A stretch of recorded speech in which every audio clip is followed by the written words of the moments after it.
का बड़ा होना चाहिए। ऋषियों, जो शिवलिंग जिस धातु का है उसी धातु की जलेरी होनी चाहिए। अगर शिवलिंग चांदी का है तो जलेरी भी चांदी की होनी चाहिए।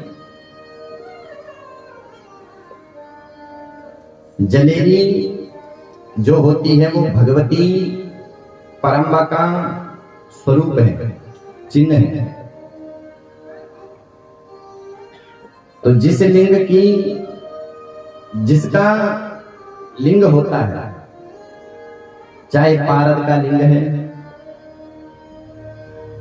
केवल जो बाण लिंग होता है उसको छोड़ करके और रस लिंग को छोड़ करके अन्य जितने भी लिंग है, जिस धातु का लिंग होगा उसी धातु की जलेरी होगी। जलेरी गोलाकार हो अथवा षटकोण हो, चौकोर भी हो सकती है। केवल बाण लिंग अर्थात नर्मदेश्वर का अगर लिंग स्थापना है तो उसके लिए कोई भी जलेरी चलेगी, पत्थर की जलेरी भी चलेगी। लेकिन अन्य जितने भी लिंग है उसके लिए जिस धातु का लिंग उसी धातु की जलेरी होनी चाहिए। ऋषियों, भगवान शिव के लिंग की पूजा सबसे सरल है। कोई मिट्टी की लिंग की पूजा कर ले, मिट्टी नहीं मिल रही है तो आटे के लिंग की पूजा कर ले, अन्न के लिंग की पूजा कर ले,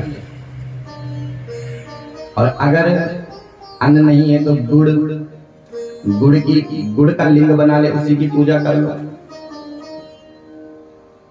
मक्खन का लिंग बनता है, उसकी पूजा कर लो। भस्म का लिंग, जो सन्यासी होते हैं उनको भस्म के लिंग की पूजा करनी चाहिए। आप कहीं जलाशय में स्नान कर रहे हैं और आपको शिव पूजा करनी है तो कैसे करोगे? बोले अंगूठे का ही शिव लिंग बना लो, उसी पर जल चढ़ा लो, शिव जी की पूजा हो गई। इतनी सरल पूजा शिव जी की। आगे वर्णन किया कि शिव मंत्र का सभी भक्तों को जप करना है। प्रतिदिन अगर कोई 10,000 जप करता है तो 3 दिन में, 3 वर्ष में उसको वो मंत्र की सिद्धि हो जाती है।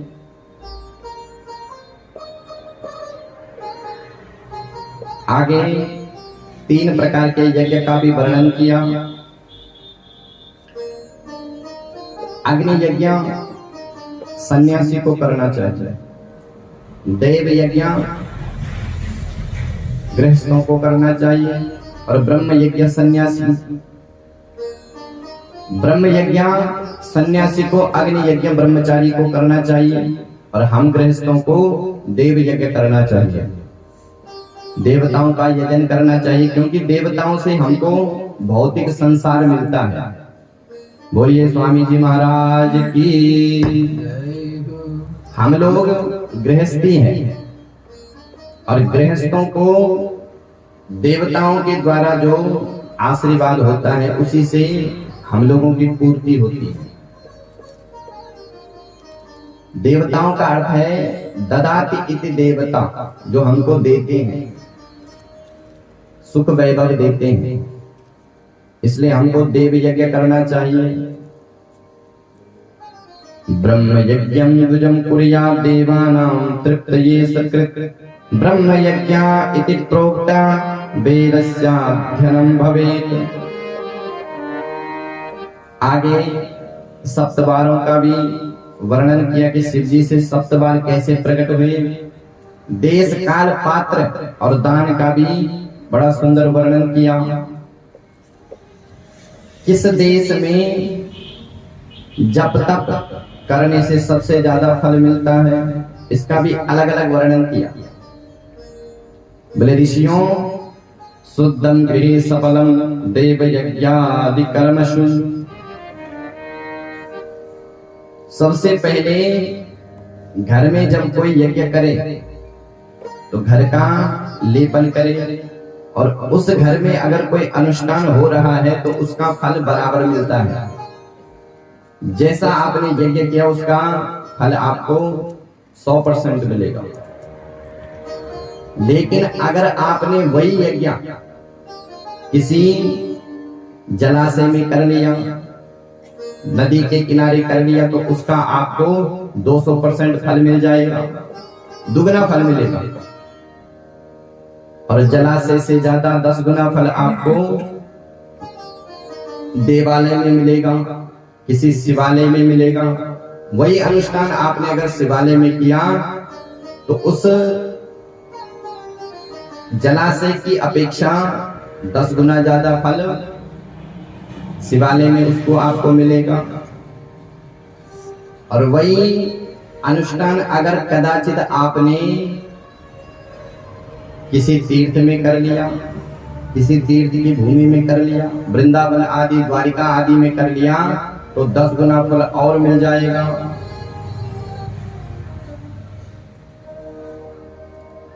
साधारण नदी के किनारे किया गया फल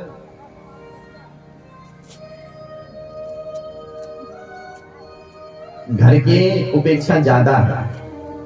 लेकिन अगर आपने जो श्रेष्ठ नदी है, जैसे गंगा हो गई, गोदावरी हो गई, ताम्रपर्णी हो गई, यमुना हो गई, इसके किनारे किया हुआ दान, इसके किनारे किया हुआ यज्ञ, इसके किनारे किया हुआ सत्कर्म घर की अपेक्षा देवालय, देवालय की अपेक्षा तीर्थालय, और तीर्थ की अपेक्षा नदी के किनारे, गंगा के किनारे किया हुआ दान, यज्ञ, तप, सत्कर्म 10 गुना और बढ़ जाता है।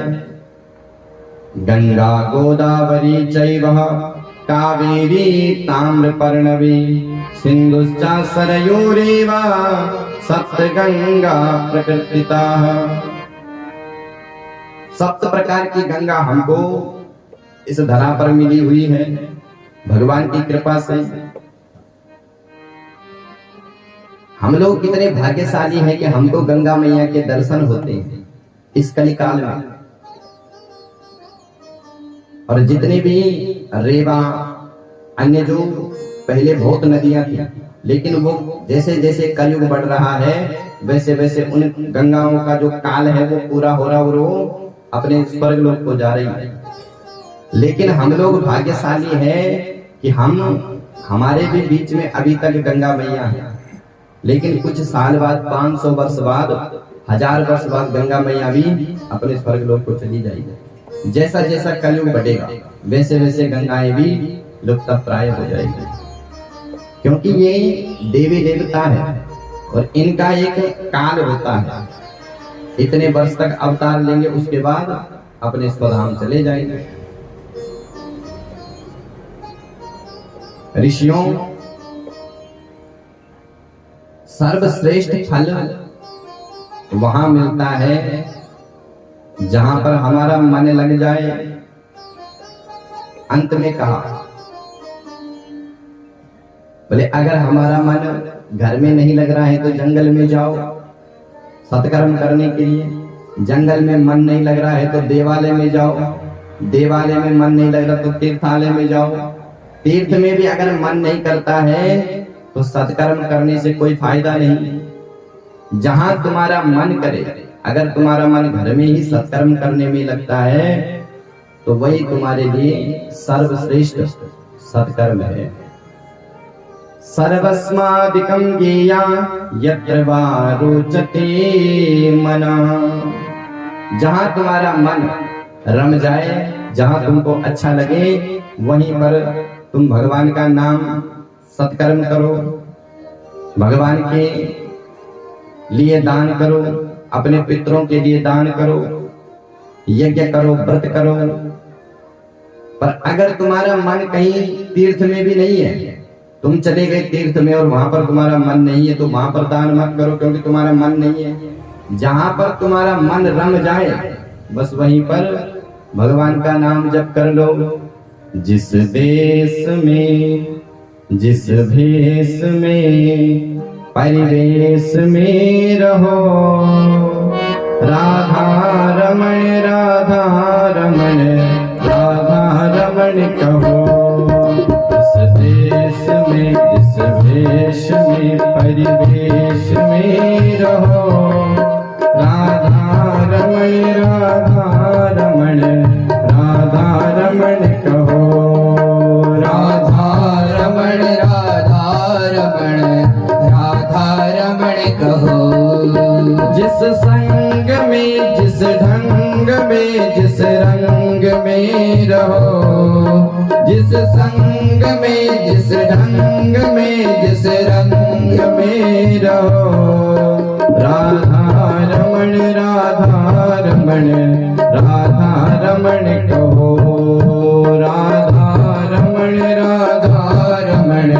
राधा रमण कहो।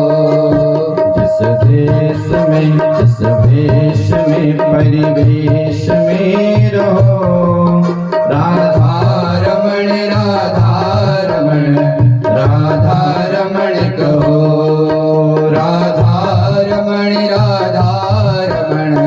राधा रमण कहो।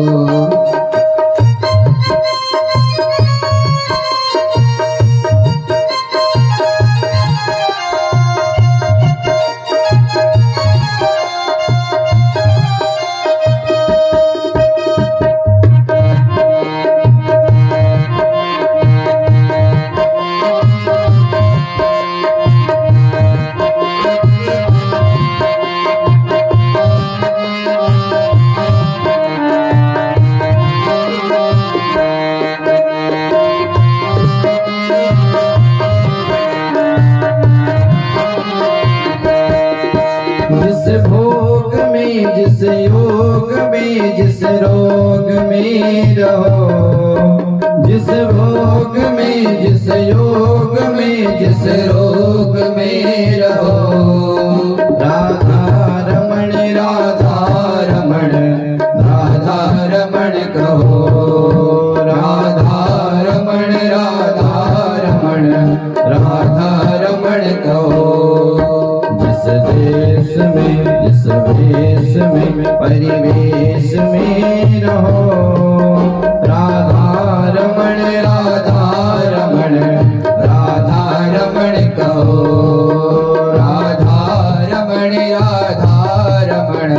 राधा रमण कहो।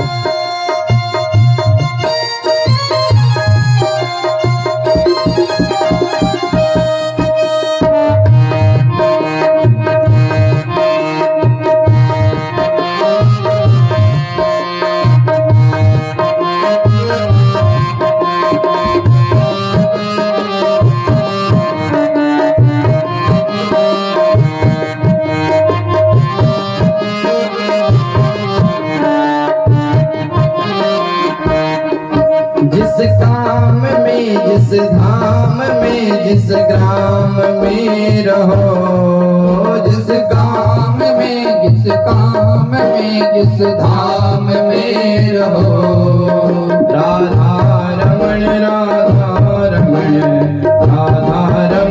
कहो। राधा रमण कहो। जिस देश में जिस वेश में निर्वेश में रहो, राधा रमण कहो। राधा रमण कहो। राधा रमण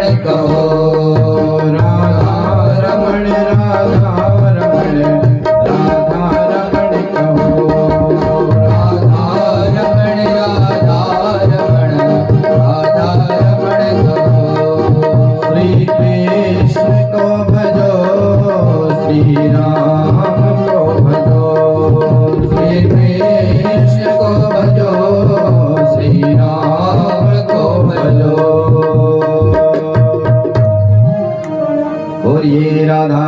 कृष्णचंद्र भगवान की जय। तो ये तो हुआ देश विचार कि किस देश में भजन करने से कौन सा फल मिलता है, घर में कितना मिलता है, मंदिर में कितना मिलता है। आगे श्री सूत जी ने काल का विचार बताया, बोले किस समय कौन सा सत्कर्म करने से अनुष्ठान का जो फल है वो बढ़ जाता है। तो श्री सूत जी कहते कि ऋषियों, सामान्य दिनों में किया हुआ सत्कर्म और सूर्य संक्रांति के दिन किया हुआ सत्कर्म सामान्य दिनों की अपेक्षा 10 गुना और बढ़ जाता है। जब संक्रांति का दिन होता है उस दिन सत्कर्म करने से फल और बढ़ जाता है। जब कोई विशेष तिथि आती है तो उस दिन जब हम कोई यज्ञ करते हैं, दान करते हैं, जप करते हैं तो उसका फल सामान्य दिनों से अधिक बढ़ जाता है। और अगर उन्हीं विशेष तिथियों में अगर हमने कोई पाप कर लिया तो सामान्य दिनों में जो पाप लगेगा उससे 10 गुना बढ़ करके पाप हमसे बन जाएगा उन तिथि में। इसलिए जब भी विशेष तिथि आए तो उसमें व्यक्ति को सावधान से रहना चाहिए कि हमसे कोई पाप ना बने। श्री सूत जी कहते हैं कि ऋषियों, जब सूर्य विषुव राशि में आते हैं उस समय किया हुआ पुण्य सूर्य संक्रांति की अपेक्षा 10 गुना और ज्यादा फल देता है। सूर्य विषुव राशि पर कब आते हैं? बोले चैत्र नवमी के दिन 27 मार्च को, और अश्विनी नवमी 22 सितंबर को सूर्य जो है विषुव राशि पर आते हैं। और इस दिन किया हुआ सत्कर्म संक्रांति के दिन की अपेक्षा और ज्यादा बलवान होता है। ऋषियों, और सामान्य संक्रांति से ज्यादा बढ़कर के अगर किसी ने मकर संक्रांति को दान कर दिया, यज्ञ कर लिया, माघ स्नान कर लिया, तो उसको तो उन सामान्य संक्रांति की अपेक्षा 10 गुना और ज्यादा फल मिलता है। माघ मकर गत रवि जब होई, तीरथ पति आवहि सब कोई। माघ मकर गत रवि जब होई, तीरथ पति आवहि सब कोई। देव तनुज किन्नर नर श्रेणी, देव तनुज किन्नर नर श्रेणी। सादर जय सकल त्रिवेणी, सादर जय सकल त्रिवेणी। तो माघ के महीने में स्नान का 10 गुना ज्यादा फल है। सूत जी कहते हैं कि ऋषियों, माघ संक्रांति से बढ़कर के चंद्र ग्रहण के दिन दान का फल है। ग्रहण काल में आप स्नान करो, ग्रहण काल में आप दान करो, उसका 10 गुना ज्यादा फल आपको मिलेगा। और चंद्र ग्रहण से ज्यादा सूर्य ग्रहण के दिन व्यक्ति को 10 गुना ज्यादा फल मिलता है। सूर्य ग्रहण के दिन जब सूतक लगता है तो सूतक काल में पूजन नहीं करना चाहिए, भोजन नहीं करना चाहिए। आप गुरु मंत्र का जप कर सकते हैं, पर मंत्र जो गुरु नाम का जप कर सकते हैं, और जिस मंत्र को आप नित्य जपते हैं उसका भी आप अनुष्ठान कर सकते हैं। लेकिन जैसे ही सूतक खत्म हुआ उसके बाद जैसे ही ग्रहण लगता है तो उसमें स्नान करना चाहिए, व्यक्ति को पवित्र होना चाहिए। स्नान में आप अगर साधारण जल से भी सूर्य ग्रहण में स्नान करते तो उसको गंगा स्नान का फल मिल जाता है। आप साधारण अपने बाथरूम में स्नान करो और सूर्य ग्रहण में स्नान का फल गंगा स्नान का फल मिलता है। और सूर्य ग्रहण में हवन आदि यज्ञ करना है, जप करना चाहिए, अनुष्ठान करना चाहिए, दान करना चाहिए। वो दान अनंत गुना फलदायी होता है।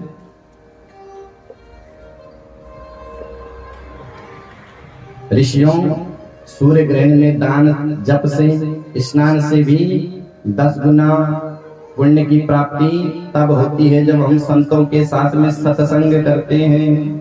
बोलिए संत भगवान की। अब आप बताइए कि सत्संग का कितना फल है। पहले सब गिनाया कि घर में सामान्य तिथि में दान करने से की अपेक्षा संक्रांति में दान करो, संक्रांति की अपेक्षा माघ की संक्रांति में दान करो, उससे 10 गुना बढ़ जाएगा। और उससे ज्यादा 10 गुना फल चंद्र ग्रहण में दान से मिलता है। चंद्र ग्रहण से 10 गुना फल सूर्य ग्रहण में मिलता है। और सबसे ज्यादा फल कब मिलता है? जब हम सत्संग करते हैं, संतों का संग करते हैं। स्पष्ट लिखा हुआ है शिव महापुराण में, महिता संग कालस्य कोट्या अर्गेण विदु तपोनिष्ठा ज्ञान निष्ठा योगिनाम यतयस्तता। हे ऋषियों, करोड़ों सूर्य ग्रहण में स्नान का जो फल मिलता है वो फल सत्संग से मिलता है, संतों के संग से मिलता है।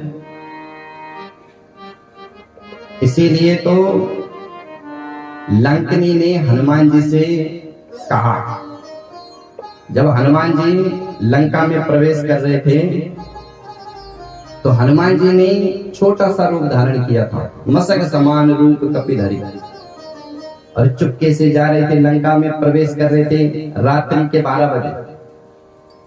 लेकिन लंका की सेना इतनी चुस्त है कि लंकनी ने हनुमान जी को देख लिया। और इतने छोटे से हनुमान जी, लंकनी ने तुरंत हनुमान जी से कहा, ए चोर, तू चोर है और चोरों को खाने का काम मैं करती हूँ। अब हनुमान जी ने मन में विचार किया कि अगर तू चोर को खाती है तो सबसे बड़ा चोर तो तेरा मालिक है, जिसने मेरी माँ का हरण कर लिया, रावण। तू पहले उसको खा। पर जब लंकनी नहीं मानी तो हनुमान जी ने एक मुक्का मारा, मुटिका एक महाकपिहनि रुधिर बमत धरनी डनमनि। रुधिर को बमन करते हुए धरती पर गिर पड़ी और कहती है कि आज बड़ा सुंदर सत्संग हो गया। हनुमान जी ने कहा कि मैंने तो तेरे को मार दिया और तुझे सत्संग दिख रहा है। बोले कैसा सत्संग हुआ? तो लंकनी कहती है कि तात स्वर्ग अपवर्ग सुख धैर्य तुला एक अंग तूल नताई सकल मिली जो सुख लव सत्संग। तात स्वर्ग अपवर्ग सुख, जो अपवर्ग मोक्ष का सुख है, अगर वो एक पलड़े पर रखे और एक पलड़े पर सत्संग का फल रखे तो जो सत्संग का पलड़ा है वो भारी हो जाएगा। इसलिए सत्संग की अनंत महिमा है। सत्संगति महिमा अति गौरी। संगति से व्यक्ति का जीवन परिवर्तित हो जाता है। सत्संग का नगद परिणाम है, नगद फल है। आपने किसी को दान दिया, आपने किसी को कुछ दान दे दिया तो उसका फल आपको मिलेगा, लेकिन पता नहीं कब मिलेगा, कोई पता नहीं है। और जब मिलेगा तो आपको पता भी नहीं चलेगा कि क्या पता उसी सत्संग का, उसी दान का फल है। लेकिन सत्संग का फल तुरंत मिलने वाला है।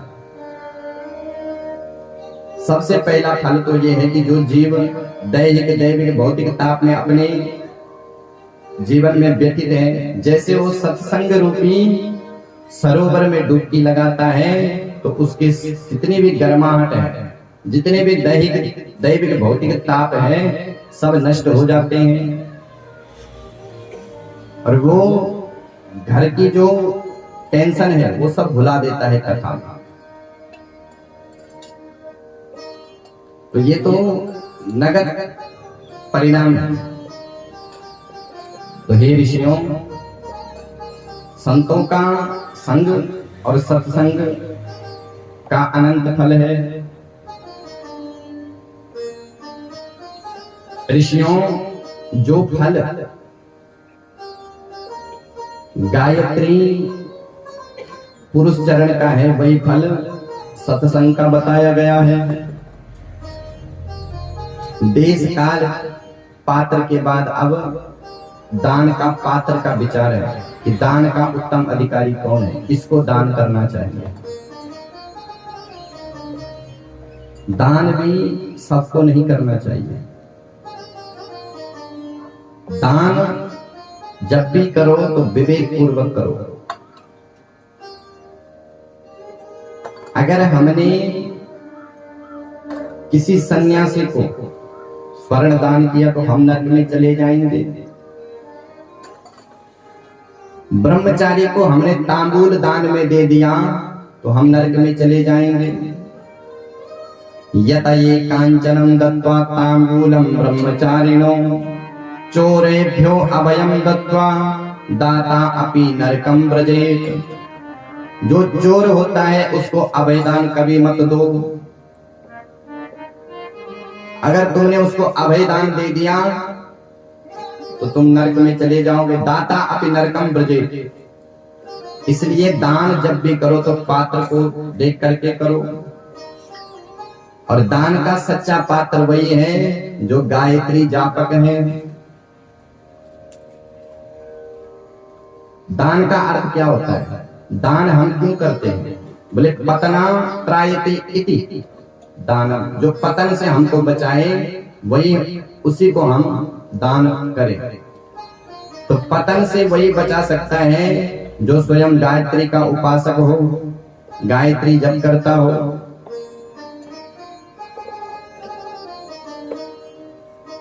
श्री सूत जी कहते हैं कि ऋषियों,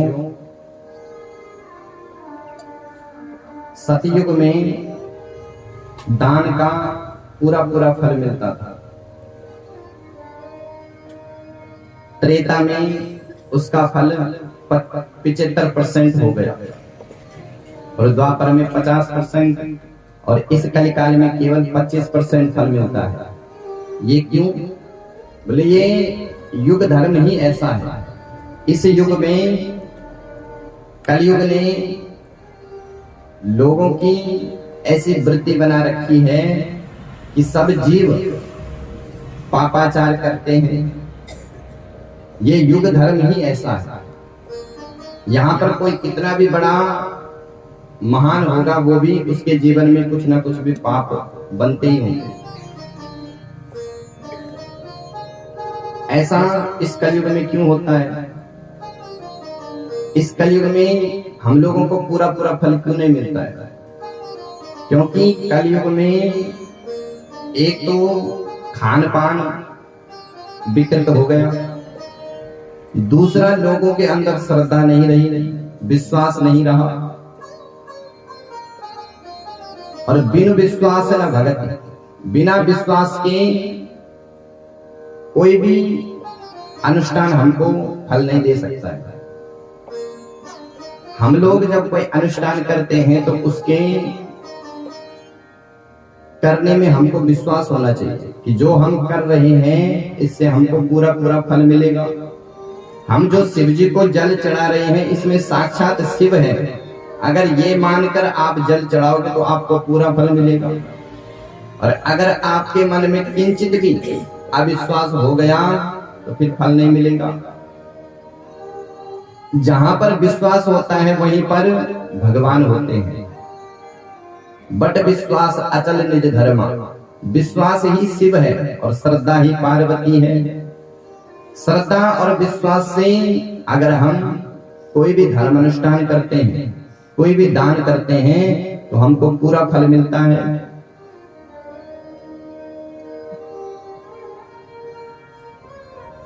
विश्वास से करें।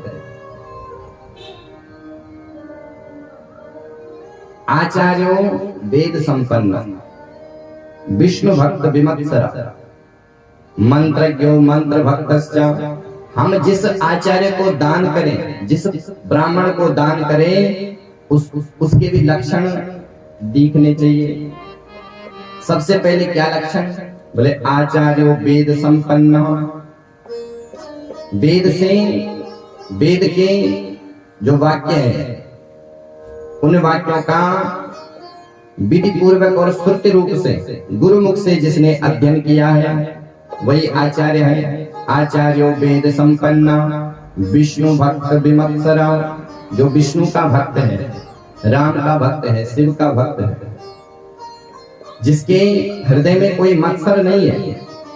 और मंत्रज्ञो, मंत्र को जानने वाला हो, और मंत्र भक्तश्च, मंत्र का भक्त हो। ऐसा नहीं कि अनुष्ठान तो हो रहा है और खुद ही विश्वास नहीं है। जब हमको कोई विश्वास नहीं होता है तो तब वो मंत्र काम नहीं करता है। इसलिए मंत्रज्ञो मंत्र भक्तश्च सदा मंत्राश्रया शुचि। उसी पात्र को हमें दान देना चाहिए। उस दान से, उसको दान करने से हमारे जितने भी दुख है, जितने भी क्लेश है, जितने भी अवगुण है, जितने भी ग्रह चाल है, सब नष्ट हो जाते हैं। इसलिए दान हमेशा उसको करे जो गायत्री का उपासक हो, जो गायत्री का जप करता हो। वैसे तो दान करना चाहिए, लेकिन जो पात्र यहाँ पर गिनाए हैं उसमें लिखा हुआ है कि पतनात् त्रायति इति पात्रम शास्त्रे प्रयुज्यते।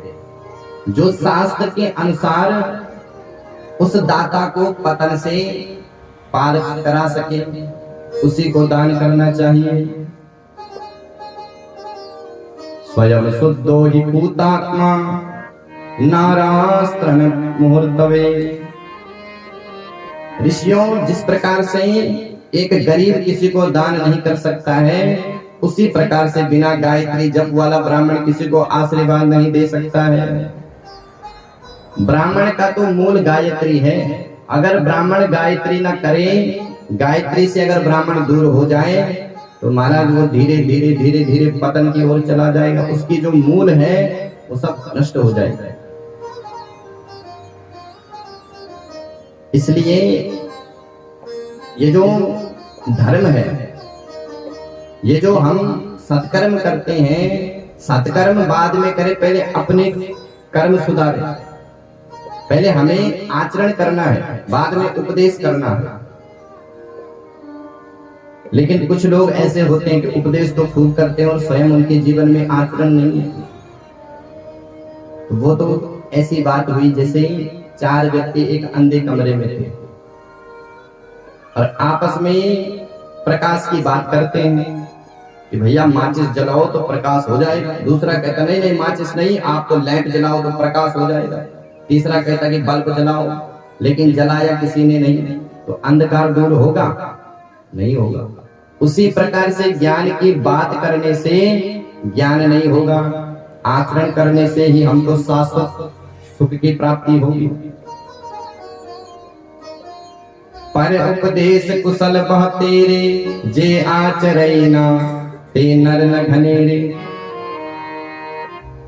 पर उपदेश तो सब दे सकते हैं, लेकिन जब तक जीवन में आचरण नहीं हुआ तब तक चाहे वो कितनी ऊंची बातें कर ले, वो न तो दूसरे के जीवन में परिवर्तन कर सकता है, न अपने जीवन में परिवर्तन ला सकता है। इसलिए ब्राह्मण को चाहिए कि वो संध्या उपासना करे। सौनक जी ने पूछा कि महाराज अन्नदान का पात्र कौन है? तो श्री सूत जी कहते हैं अन्नस्याच्छुदितं पात्रम नारी नरा यमात्मकम। बोले अन्नदान का सच्चा पात्र वही है जिसको भूख लगी है। अन्नस्याच्छुदितं पात्रम, तुमने अगर किसी तृप्त व्यक्ति को अपने घर में बुलाया, पहले तो उसका पेट भरा हुआ है और वैसे वो प्रतिष्ठावान है, नगर में उसका नाम है, और उसको आपने अपने घर में बुलाया तो उसको भोजन कराए तो पहले तो वो भोजन करेगा नहीं, और करेगा भी तो जबरदस्ती एक रोटी खाएगा, तो उस दान का कोई फल नहीं है। किसी भूखे को भोजन कराओ, अन्नस्य क्षुदितम पाकम, जिसको क्षुधा लगी हुई है, भूख लगी है, उसको आपने अगर तृप्त किया तो आपको अनंत फल वो देगा। 3 लोक में सार है, टुकड़ा और पानी, कह मलूक ते तर गए जिन यहाँ मती ठानी। किसी को भोजन, भूखे को अगर तुमने भोजन करा दिया और वो जब तृप्त हो गया, उसकी आत्मा तृप्त हो गई, तो तुमको वो अनंत फल देंगे। और वो अगर तुमको आशीर्वाद न दे तो भगवान शिव तुमको आशीर्वाद देंगे, क्योंकि शिव की ही आत्मा सब में है।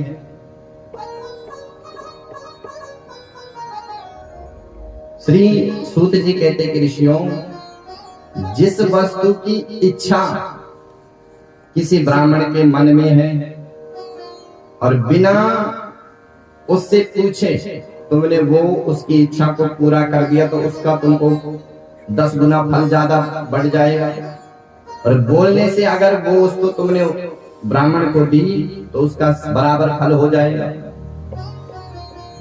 इसलिए जब भी दान करो, देखो कुछ भी वस्तु दो अथवा न दो, वो आपकी इच्छा है, लेकिन जब भी दो तो उसको ऐसी वस्तु दो जिसको वो अपने यूज में ला सके, माने उसका भोग कर सके। अब आपने ब्राह्मण को महाराज ऐसी धोती दे दी जिसको वो पहनता नहीं ब्राह्मण को, तो फिर उसका कोई फल नहीं मिलेगा, वो तो एक औपचारिकता हो गई। ऐसी वस्तु दो जो वो पहन सके, जिसका वो भोग कर सके। भाई वो तो दान वैसे सामर्थ्य के अनुसार होता है, मैं इस बात को मानता हूं। दान और दक्षिणा अलग है। दान वो है जो हम अपनी इच्छा से देते, सामर्थ्य से देते, लेकिन दक्षिणा वो है जो ब्राह्मण की फीस है। ब्राह्मण ने जितना किया उतना तो देना ही पड़ेगा। दान आपकी इच्छा है, कम दो, ज्यादा दो, 10 दो, 20 दो, लेकिन इतना हम लोग, ये तो हमारी ऐसी बातें जैसे परिवार की बातें हैं। यहाँ पर ये मत समझना कि मैं आपको कथा सुना रहा हूँ, ये तो एक परिवार की जैसी चर्चा होती है कि जब भी किसी को दान दो तो उसको ऐसी वस्तु दान दो जो वो उसको यूज कर सके, माने उसको अपने काम में ला सके। ऐसा ना हो कि आपने तो दे दिया और उसने वो फेंक दिया, इससे बढ़िया तो न दो। श्री सूत जी कहते परीक्षित, श्री सूत जी कहते कि ऋषियों, दत्तमर्तम हि भोगाया भूर्लोक 10 वर्षिकम, वेद युक्तस्य विप्रस्य स्वर्गे ही 10 वर्षकम। जाति मात्र के ब्राह्मण को दान देने से पृथ्वी के 10 वर्ष का सुख मिलता है, केवल 10 वर्ष का। जो जाति मात्र के ब्राह्मण को दान देता है, और किसी ने अगर वेद युक्तस्य विप्रस्य, जो अपना धर्म कर्म करता है, जो संध्या उपासना करता है, जो वेद से युक्त ब्राह्मण है, जो गायत्री जापक है, उसको अगर तुमने दान दिया तो वो सत्यलोक के 10 वर्ष के बराबर सुख तुमको प्राप्त करवा देगा। उस व्यक्ति के जीवन में सत्यलोक के 10 वर्ष, अब सत्यलोक के 10 वर्ष आप कल्पना नहीं कर सकते कि कितने बड़े होते हैं। तो सत्यलोक के 10 वर्ष के बराबर, मन अर्थात हमारे अनंत जन्मों तक हमको सुख प्राप्त हो सकता है। किसी विष्णु भक्त को दान देने से वैकुंठ लोक की प्राप्ति होती है।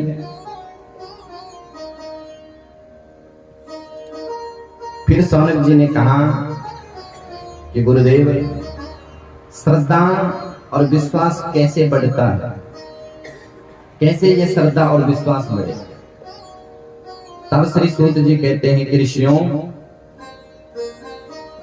ऐसा काल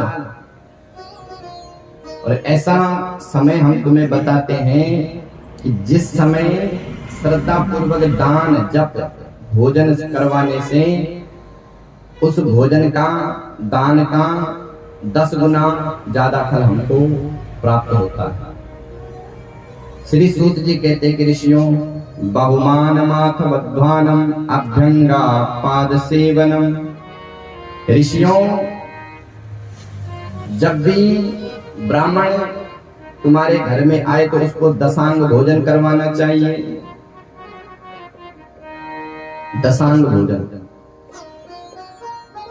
ऋषियों रविवार के दिन जो ब्राह्मण को दशांग भोजन अर्थात 10 प्रकार से भोजन करवाता है उस मनुष्य को दूसरे जन्म में 10 वर्षों तक निरोगी काया प्राप्त होती है।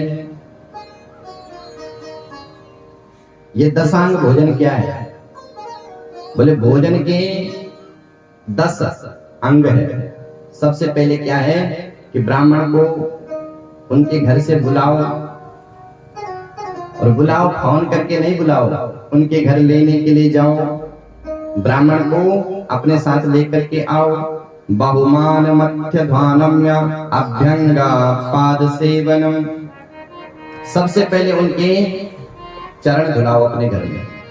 चरण धुलाने के बाद चंदन लगाओ, वस्त्र दान दो, फिर उसके बाद उनका पूजन करो। फिर घी के मालपुए अथवा जो भी आपके घर में बने हुए हैं उसको बड़े प्रेम से सुंदर भोजन कराओ। उसके बाद दक्षिणा दो, दक्षिणा से तांबूल, और उसके बाद नमस्कार करो और अनुगमन। ये हुआ 10 अंग। कौन कौन से? बोले सबसे पहले उनको बुलाओ, आदर पूर्वक बुलाओ। पहला अंग अभ्यंग माने उनके चरण को धुलाओ। चंदनम तीसरा, पाद सेवनम, वस्त्रम गंधम, भोजनम, दक्षिणा सहितम 8 हो गए। तांबूलम नमस्कारम और अनुगमन माने जब उनको छोड़ने जाओ तो उनके साथ कुछ दूर तक उनको उनके साथ अनुगमन करो। ऐसा नहीं कि घर से ही बोल दिया पंडित जी जाओ फिर आना, ऐसा नहीं, उनके साथ चलो थोड़ा आगे। तो इस प्रकार से भोजन के दशांग बताए। जो भी अब एक रविवार का ये फल है। एक रविवार के दिन अगर किसी ने ब्राह्मण को दशांग भोजन कराया तो 10 वर्षों तक उसको निरोगी काया प्राप्त हो जाएगी। और अगर किसी ने 10 ब्राह्मण को भोजन करवा दिया तो उसका तो पूरा जीवन निरोगी काया से चला जाएगा। इसलिए जब भी आजकल भी ऐसे देखे जाते हैं कि बेचारे 80-80 वर्ष के हो गए लेकिन किसी प्रकार का कोई रोग नहीं, तो उन्होंने पूर्व में ब्राह्मण को दशांग भोजन करवाया होगा। तो ब्राह्मण को दशांग भोजन अवश्य करवाना चाहिए, क्योंकि सुखी तो सभी होना चाहते हैं। और प्रथम सुखी निरोगी काया। पहला सुख वही है जिसका शरीर स्वस्थ है, और शरीर स्वस्थ नहीं है तो सब बेकार है, चाहे कितना भी भोग वैभव है। इसलिए प्रेम से किसी गायत्री जापक ब्राह्मण को बुलाओ और उनको दशांग भोजन कराओ। आगे भिन्न भिन्न कामनाओं के लिए दशांग भोजन का वर्णन किया। विद्या की कामना वाले लोगों को ब्राह्मण बटुक को, जो ब्राह्मण बालक होते हैं, उनको दशांग भोजन करवाना चाहिए। पुत्र की कामना के लिए 10 वर्ष से 25 वर्ष के ब्राह्मण का भोजन कराना चाहिए। ज्ञान की प्राप्ति के लिए वृद्ध ब्राह्मण का दशांग भोजन कराओ। बुद्धि की प्राप्ति के लिए ब्राह्मण बालिकाओं का भोजन कराओ। सुख भोग के लिए ब्राह्मण युवतियों का भोजन कराओ। और आत्मज्ञान के लिए वृद्ध ब्राह्मणी को भोजन कराओ। भोजन होना चाहिए रविवार को दशांग भोजन। और कल भी रविवार है। बालानां ब्रह्म बुद्धाय देयं विद्या प्रिवेनरे युवानां विष्णु बुद्धाय पुत्र कामार्थि भिन्नरे। बड़ा सुंदर वर्णन किया। आगे धन के बारे में बताया कि किसका धन कैसा होता है, किस वृत्ति से कमाया हुआ धन किस मनुष्य को सुख भोग देता है। तो सूत जी